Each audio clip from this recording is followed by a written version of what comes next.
Bismillahirrohmanirrohim. Assalamualaikum warahmatullahi wabarakatuh. Halo anak-anak semua, selamat berjumpa kembali bersama saya Muhammad Ruli Saifuddin dalam pembelajaran fisika kelas 11. Pertemuan kali ini kita akan membahas mengenai materi fluida. Nah, sebelum kita mulai, anak-anak semua jangan lupa untuk subscribe, like, share, and komen video ini ya. Oke. Nah, pada waktu di sekolah tingkat pertama atau di SMP, nah, kalian semua sudah belajar mengenai 3 jenis wujud zat. Nah, 3 jenis wujud zat itu kan diantaranya ada zat padat, cair, dan gas. Nah, lantas apa sih kaitannya dengan fluida? Nah, fluida itu merupakan zat yang dapat mengalir dan memberikan sedikit hambatan terhadap perubahan bentuk ketika ditekan. Nah, yang termasuk ke dalam fluida itu apa saja? Nah, yang termasuk ke dalam fluida itu merupakan zat cair dan gas. Nah, secara umum fluida itu dibagi menjadi dua. Yang pertama ada fluida tak bergerak atau hidrostatis, dan yang kedua ada fluida bergerak atau hidrodinamis. Nah, lebih familiarnya kita mengenalnya itu fluida statis. Untuk yang diam, yang bergerak disebut sebagai fluida dinamis. Oke. Nah, adapun tujuan pembelajaran pada pertemuan kali ini diharapkan anak-anak semua mampu yang pertama mengaplikasikan hukum hidrostatika dalam menyelesaikan permasalahan, yang kedua menerapkan konsep tekanan hidrostatis untuk menyelesaikan suatu permasalahan, yang ketiga menerapkan hukum Pascal untuk menyelesaikan suatu permasalahan, dan yang keempat mengaplikasikan hukum Archimedes dalam menyelesaikan permasalahan dalam kehidupan sehari-hari. Oke.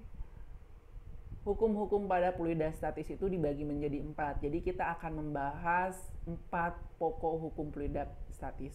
Yang pertama ada tekanan, yang kedua ada hukum pokok hidrostatika, yang ketiga ada hukum Pascal, dan yang keempat ada hukum Archimedes. Oke, yang pertama kita bahas mengenai tekanan. Nah, atau simbol fisikanya itu besarannya itu adalah P. Nah, tekanan merupakan gaya normal atau tegak lurus yang bekerja pada suatu bidang dengan luas bidang tersebut.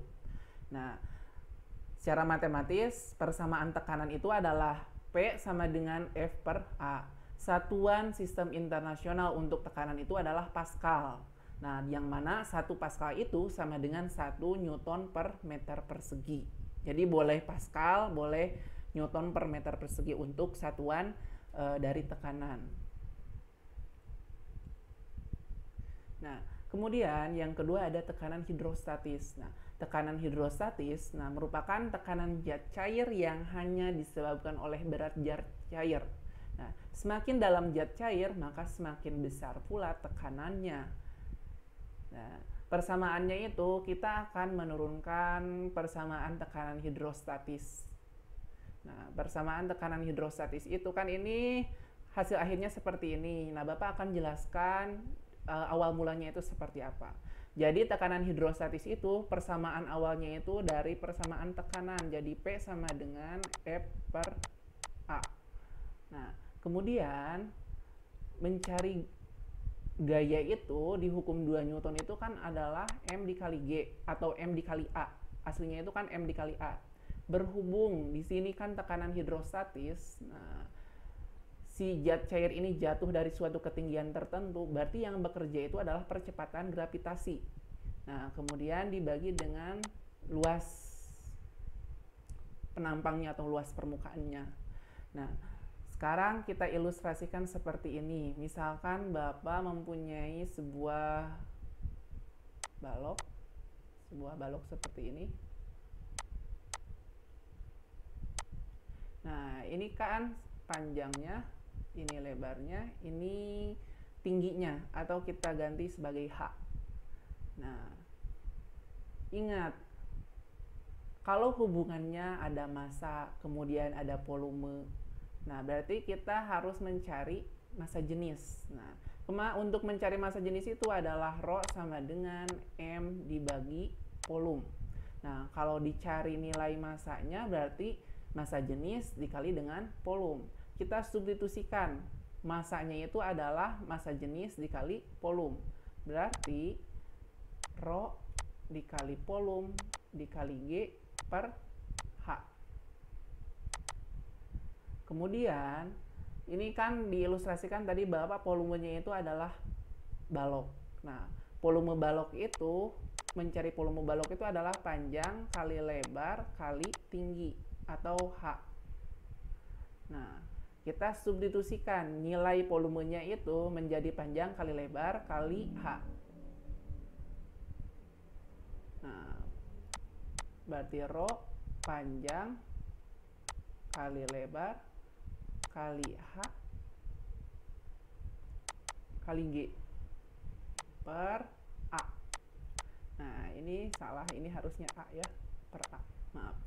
Kemudian panjang kali lebar itu adalah kan persamaan luas. Nah, kita ganti panjang kali lebarnya itu menjadi besaran A. Jadi panjang kali A, nah, kali H kali G per A. Ini Rho, maksudnya Rho atau massa jenis, ini Rho. Ini bisa dicoret A-nya. Jadi untuk tekanan hidrostatis itu persamaannya itu adalah Rho G H. Nah, ini penurunan rumus dari tekanan hidrostatis yang berawal dari tekanan zat padat. Nah, jadi ini hasil akhirnya prosesnya seperti ini. Kemudian ada yang namanya tekanan Gauge. Nah, tekanan Gauge ini merupakan selisih antara tekanan yang tidak diketahui dengan tekanan atmosfer. Nah, atau yang kedua ada tekanan sesungguhnya atau kita disebut sebagai tekanan mutlak. Nah, sedangkan tekanan yang diukur oleh alat pengukur tekanan itu disebut tekanan Gauge. Nah, jadi alat pengukurnya itu disebut dengan tekanan Gauge. Nah, P-nya itu merupakan tekanan mutlak. Kalau kita ingin mencari tekanan mutlak, berarti tekanan Gauge ditambah tekanan atmosfer atau tekanan lingkungan.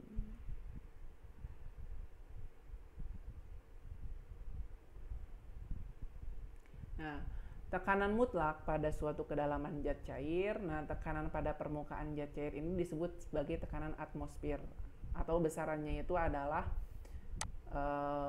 P0. Nah, dan tekanan hidrostatis zat cair pada kedalaman H adalah Rho G H. Nah, tekanan pada suatu kedalaman tertentu ditunjukkan untuk tekanan mutlak. Nah, ada satuan untuk tekanan udara atmosfer atau P0-nya. Nah, tekanan udara atmosfer itu adalah nilainya itu 1 atmosfer atau 76 cm Hg. Nah, atau 1,01 kali 10 pangkat 5 Pascal. Nah, jika tidak diketahui dalam soal. Nah, biasanya dalam soal untuk tekanan atmosfernya sudah diketahui.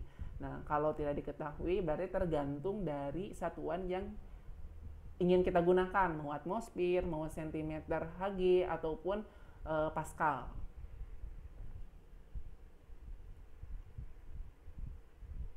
Nah, hukum pokok hidrostatika menyatakan bahwa semua titik yang terletak pada bidang datar yang sama di dalam zat cair yang sejenis memiliki tekanan yang sama.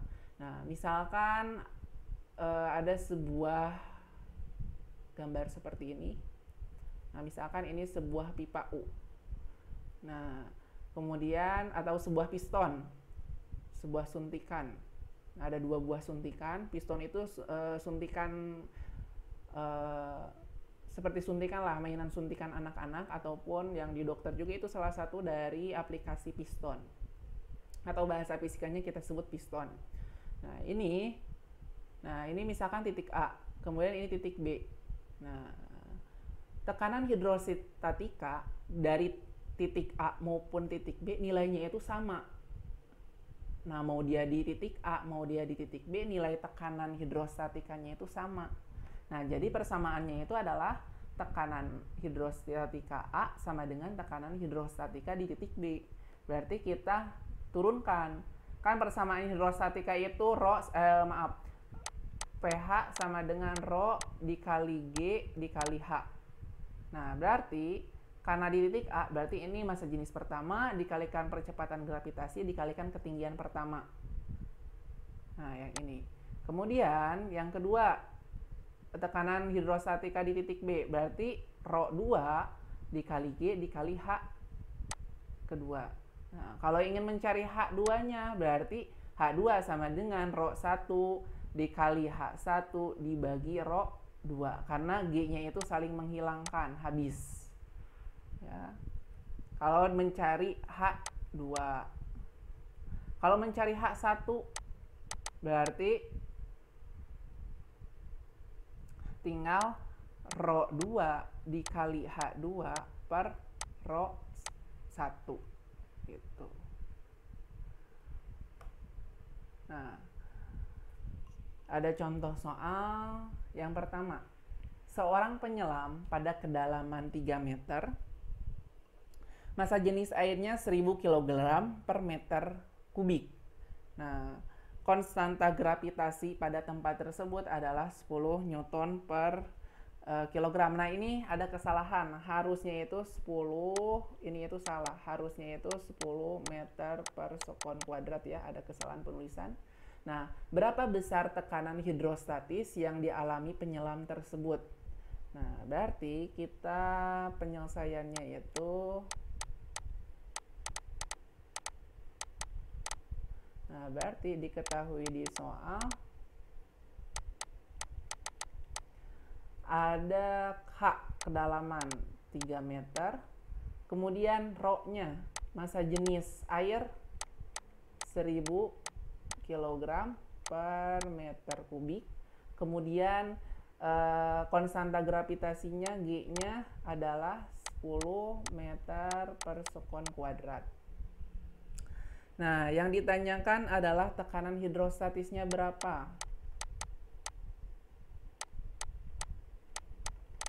Ditanyakan tekanan hidrostatisnya berapa. Berarti kita menggunakan persamaan tekanan hidrostatis. pH sama dengan Rho dikali G dikali H. Rho-nya berapa? 1000 dikali 10, H-nya 3. Nah, berarti 1000 dikali 10 kan 10.000. 10.000 dikali 3 jadi 30.000. Nah, jadi untuk pH-nya itu 30.000 Pascal. Atau kita boleh konversi ke dalam kilo jadi 30 kilo Pascal. Nah, ini untuk tekanan hidrostatis yang dialami penyelam. Nah, kemudian ada hukum Pascal. Jadi yang kedua itu hukum Pascal. Nah, hukum Pascal itu menyatakan bahwa tekanan yang diberikan pada zat cair dalam ruang tertutup diteruskan sama besar ke segala arah. Nah, jadi nilai tekanan yang diberikan misalkan ini pada titik 1 atau titik pertama, ini pada titik kedua. Nah, misalkan Bapak mendorong, misalkan ini sebuah piston lagi. Bapak mendorong piston dengan gaya tertentu. Nah, menekan dari titik 1 ke titik 2. Nah, nilainya itu sama. Misalkan ini ditutup. Nah, nilainya itu sama besar ke segala arahnya. Nah, sehingga berlaku persamaan P1 sama dengan P2. Nah, yang mana kan tekanan itu kan F per A. Nah, jadi F1 sama dengan A1 sama dengan F2 per A2. Atau kalau kita, jadi ada dua rumus untuk hukum Pascal itu.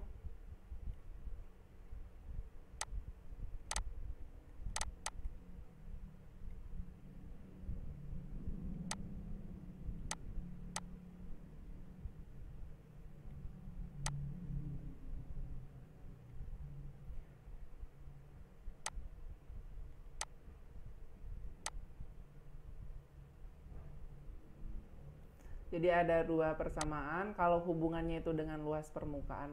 Yang pertama, yang kedua kalau ada hubungannya itu misalkan diketahui di soalnya yaitu diameter. Nah, tidak luas permukaan. Nah, penerapan hukum Pascal dalam kehidupan sehari-hari contohnya adalah dongkrak hidrolik, kemudian pompa hidrolik, kemudian pengangkat mobil hidrolik. Nah, misalkan di stim pencucian motor atau mobil. Nah, itu kan untuk mengangkat mobil itu kan digunakan pengangkat mobil hidrolik. Nah, untuk mengangkat mobilnya itu salah satu penerapan hukum Pascal dalam kehidupan sehari-hari. Oke, contoh soal yang kedua. Perhatikan gambar berikut. Jadi ada sebuah pengangkat mobil hidrolik. Ilustrasinya ini seperti pada pencucian stim mobil ya. Jadi sebuah pengungkit hidrolik digunakan untuk mengangkat mobil. Nah, udara bertekanan tinggi digunakan untuk menekan piston kecil yang memiliki jari-jari 5 cm. Jadi pistonnya itu, nah ini merupakan piston kecilnya. Nah, jadi yang mempunyai udara bertekanan tinggi. Nah, jari-jari piston kecil ini nilainya itu adalah 5 cm. Nah, kemudian tekanan yang diterima diteruskan oleh cairan di dalam sistem tertutup ke piston besar. Nah, ke sini. Nah, jari-jarinya 15 cm. Nah, ditanyakan berapa besar gaya yang harus diberikan udara bertekanan tinggi untuk mengangkat mobil yang memiliki berat 13.300 Newton. Nah, berarti penyelesaiannya itu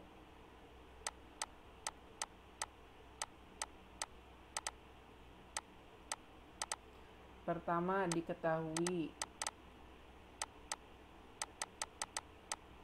diketahui nilai jari-jarinya R1-nya berapa?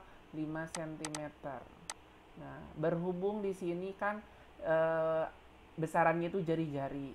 Nah, sebelumnya kan persamaan dari hukum Pascal itu berlaku F1 per D1 kuadrat sama dengan F2 per D2 dikuadratkan. Nah, maka kita mencari hubungannya itu dengan diameter.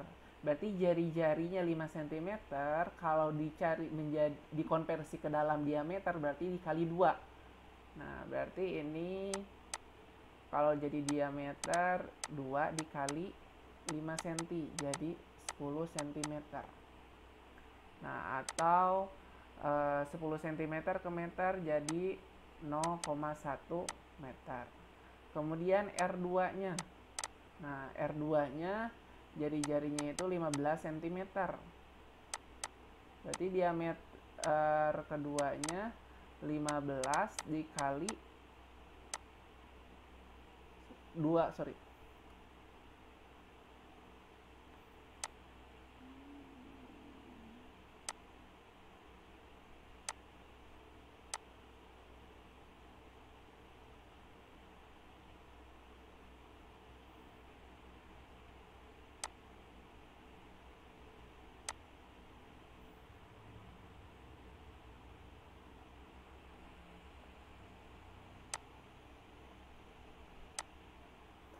Nah, berarti 2 dikali 15. Nah, nilainya itu adalah 30 cm. Atau dikonversi ke meter jadi 0,3 meter. Kemudian F2-nya. Kenapa F2? Karena kan mengangkat mobil yang memiliki berat sebesar 13.300. Berarti ini gaya keduanya. Sedangkan ini yang di piston yang kecil ini gaya pertama. Yang ditanyakannya itu adalah gaya pertamanya berapa. Nah, berarti F2-nya 13.300 Newton. Ditanyakan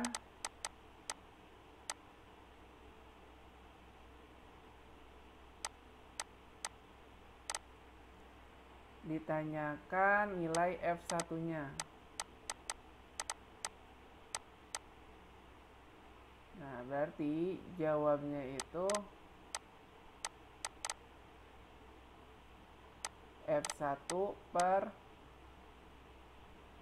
D1 dikuadratkan sama dengan F2 per D2 dikuadratkan.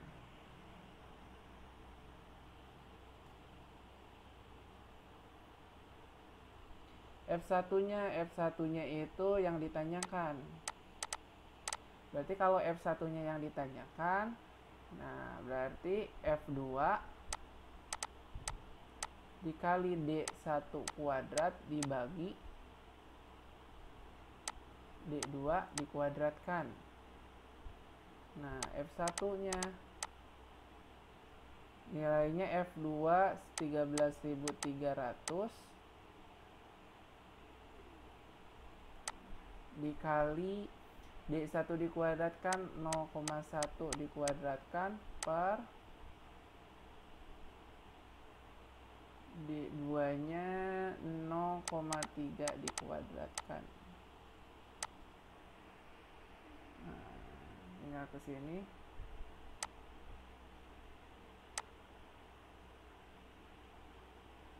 Berarti untuk nilai F1-nya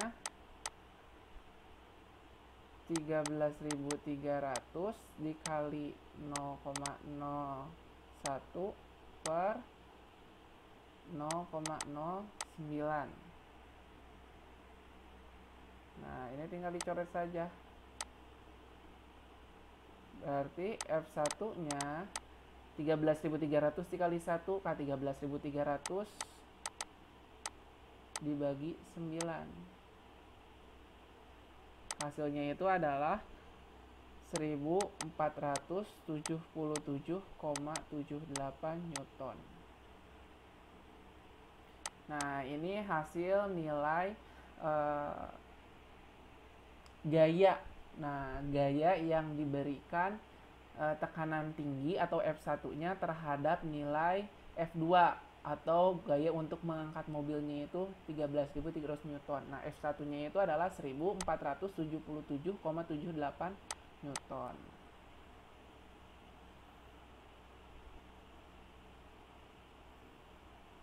Nah, yang terakhir ada hukum Archimedes. Nah, hukum Archimedes ini membicarakan tentang gaya apung yang bekerja pada suatu benda yang dicelupkan sebagian atau seluruhnya ke dalam suatu fluida, sama dengan berat fluida yang dipindahkan oleh jet tersebut. Nah, persamaannya itu adalah untuk mencari gaya apung, berat benda di udara dikurangi berat benda di dalam jet cair.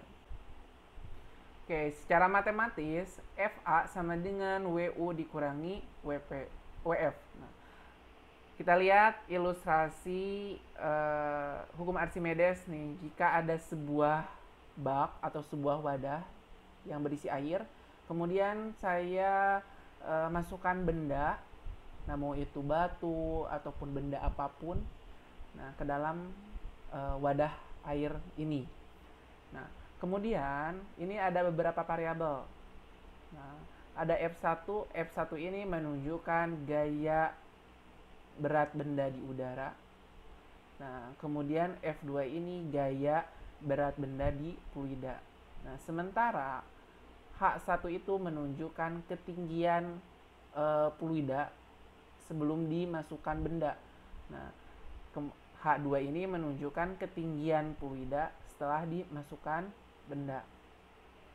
Nah, kita ketahui bahwa gaya itu diturunkan dari hukum 2 Newton atau berawal dari hukum 2 Newton yang mana M dikali G. Nah, kenapa G? Nah, ini kan air itu berada di sebuah wadah. Nah, artinya percepatannya itu adalah percepatan gravitasi. Nah, sehingga Bapak ganti dengan besarannya itu adalah G. Nah, untuk mencari massa karena di sini hubungannya itu ada zat cair dan volume air, nah maka untuk mencari massa itu kita gunakan massa sama dengan massa jenis dikali dengan volume. Nah, untuk mencari volume, panjang dikali lebar dikali tinggi. Nah, jadi ini itu awalnya itu dari mana? Nah, awalnya itu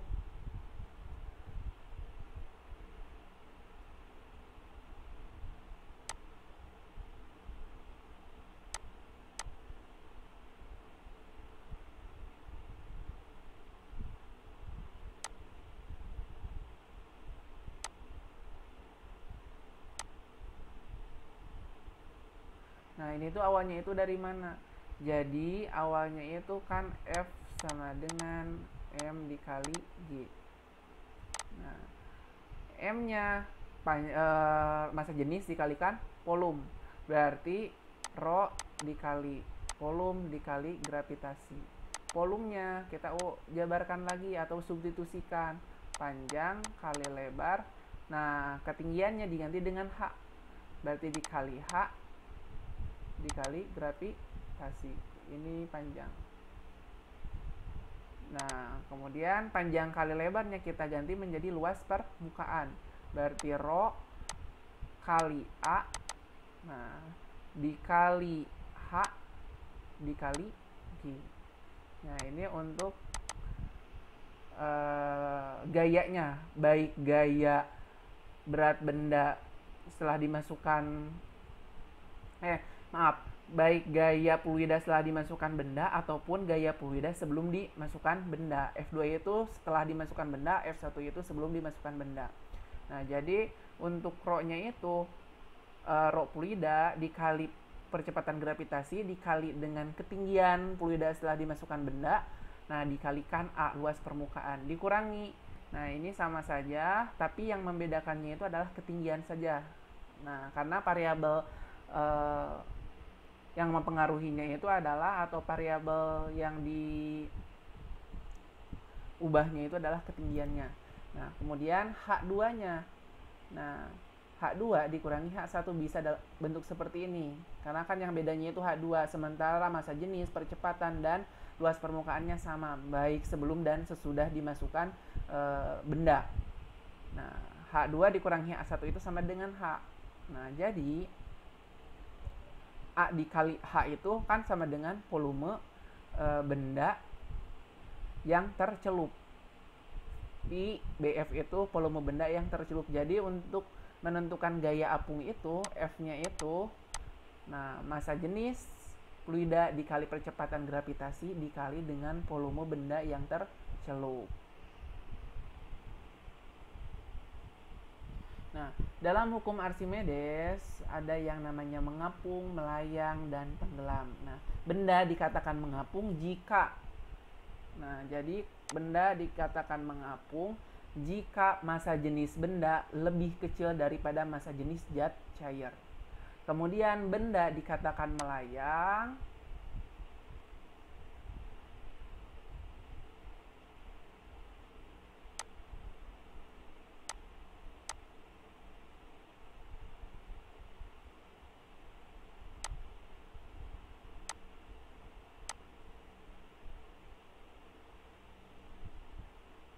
Nah, benda dikatakan melayang jika massa jenis benda sama dengan massa jenis zat cair. Terakhir, benda dikatakan tenggelam. Nah, jika massa jenis benda lebih besar daripada massa jenis zat cair. Nah, ilustrasinya seperti ini.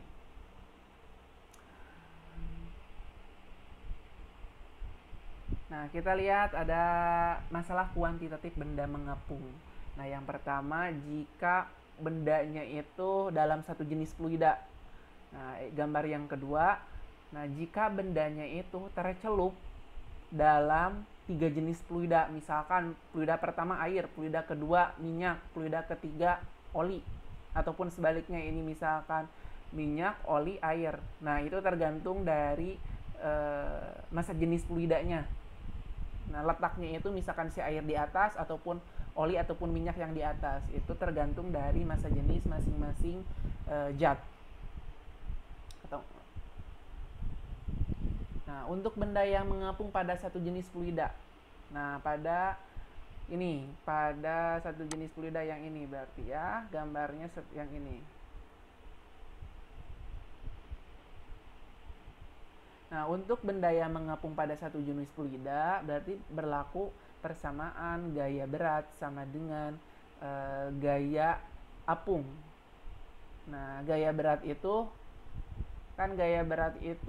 W sama dengan M dikali G. Nah, untuk mencari massanya itu tinggal rho benda dikali volume benda dikali G. Jadi ini persamaan ini dapatnya dari mana? Itu awalnya dari sini, ya, massa dikali gravitasi. Nah, untuk gaya apung, nah gaya apung itu tadi sudah diturunkan dari hukum Archimedes untuk mencari gaya apung. Nah, di slide sebelumnya. Nah, jika ditanyakan massa jenis bendanya, berarti massa jenis fluida, nah, dikali volume benda yang tercelup dalam fluida, nah, dibagi dengan volume benda. Nah, kenapa G-nya tidak dimasukkan? Karena G-nya itu atau percepatan gravitasinya itu saling menghilangkan. Nah, ini untuk satu jenis fluida. Nah, bagaimana untuk benda yang mengapung pada 3 jenis fluida? Nah, seperti gambar ini.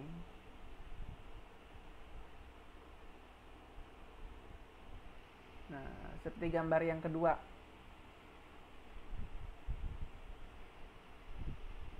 Nah, berarti sama saja. Nah, tapi kita gunakan sigma. Kenapa gunakan sigma? Karena massa jenisnya itu lebih dari 1. Nah, berhubung tadi massa jenisnya ada 3, berarti berlaku massa jenis benda sama dengan massa jenis fluida pertama, nah, dikali volume benda pertama, volume benda yang tercelup dalam fluida pertama, ditambah massa jenis fluida kedua dikali volume benda yang tercelup pada fluida kedua, ditambah massa jenis fluida yang ketiga dikali dengan volume benda yang tercelup pada fluida yang ketiga. Nah, dibagi dengan volume bendanya berapa. Nah, ini untuk persamaan dari massa jenis benda untuk bendanya itu yang mengapung lebih dari 2 atau 3 jenis fluida.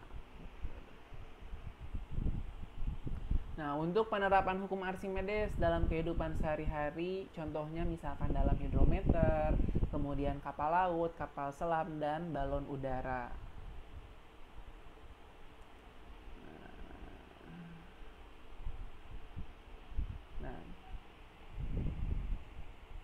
Nah, catatan, untuk di hukum Archimedes itu, bila pada cairan,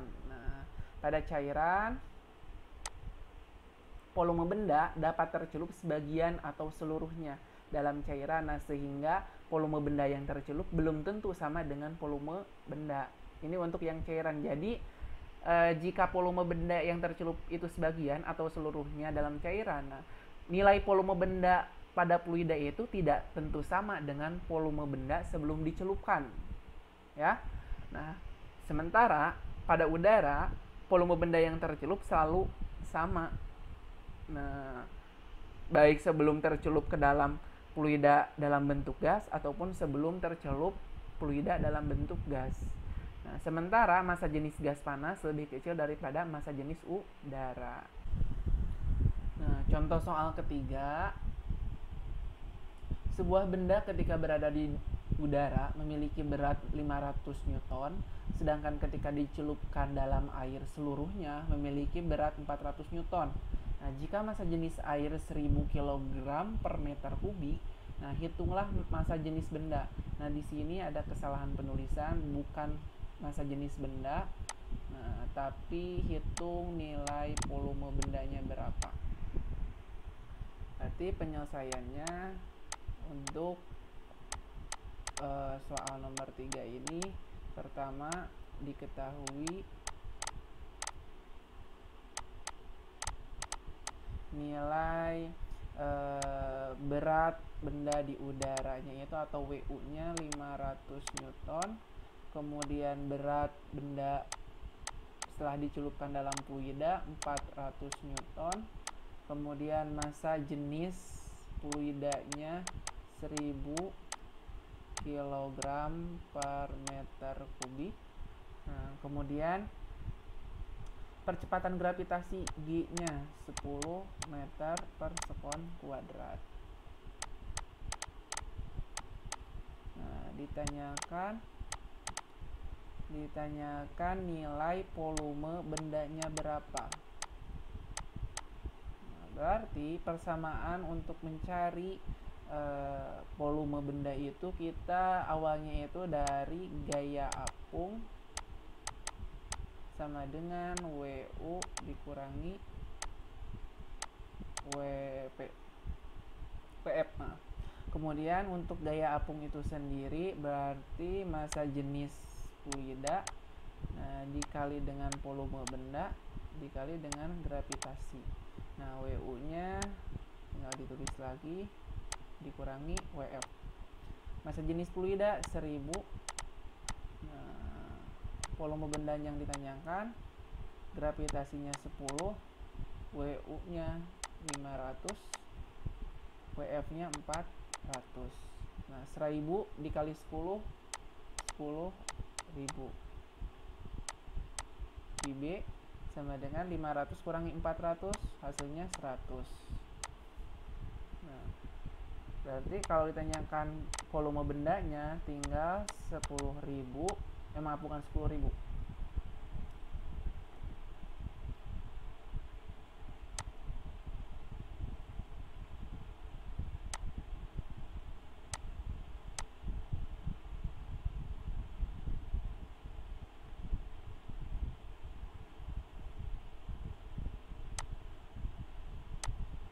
Nah, 100 dibagi 10.000. Berarti untuk volume bendanya tinggal dicoret, nolnya 2, berarti 1 dibagi 100, 0,01 meter kubik. Nah, ini untuk nilai volume benda, nilainya itu adalah 0,01 meter kubik. Untuk pertemuan kali ini materinya dicukupkan sekian. Jika ada pertanyaan baik mengenai materi ataupun tugas pada pertemuan kali ini, silakan untuk ditanyakan dan kita diskusikan bersama-sama di grup Telegram kelas masing-masing. Seperti biasa, tugas akan Bapak upload di Google Classroom kelas masing-masing. Oke, sekian pemaparan materi pada pertemuan kali ini. Mudah-mudahan bermanfaat bagi anak-anak sekalian dan mohon maaf bila ada kesalahan. Billahi taufiq wal hidayah. Wassalamualaikum warahmatullahi wabarakatuh.